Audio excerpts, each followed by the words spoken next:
ஒரு அழகான கிராமத்தில் கவின் என்ற ஒரு சிறுவன் இருந்தான். கவின் எப்போதுமே அமைதியாக இருப்பான்.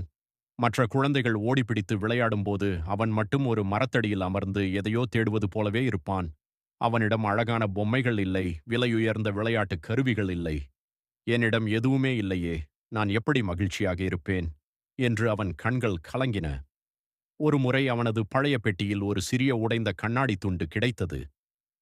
அந்த கண்ணாடியில் கவின் தன் முகத்தை பார்த்தான்.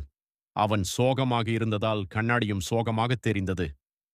சட்டென்று ஒரு பட்டாம்பூச்சி அவன் தோளில் வந்து அமர்ந்தது.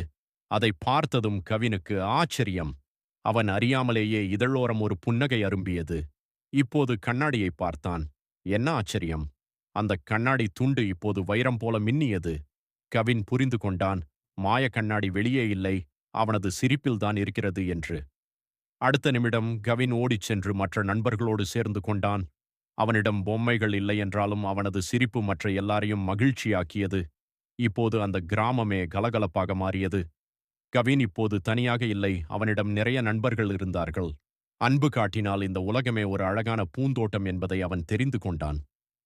குட்டீஸ், நீங்களும் கவினைப் போலவே எப்போதும் சிரிச்சுக்கிட்டே அன்பா இருக்கணும், சரியா?